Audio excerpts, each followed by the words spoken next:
तो सुना होगा डीजे यादव म्यूजिक है पूरा खाले टोला वाले।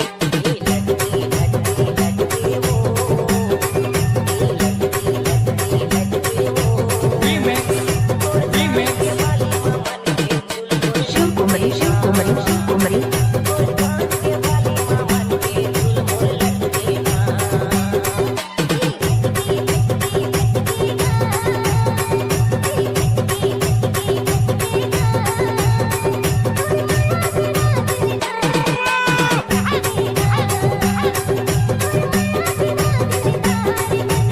डीजे यादव म्यूजिक है पूरा खाले टोला वाले। कनेरी शिव कुमरी शिव कुमरी।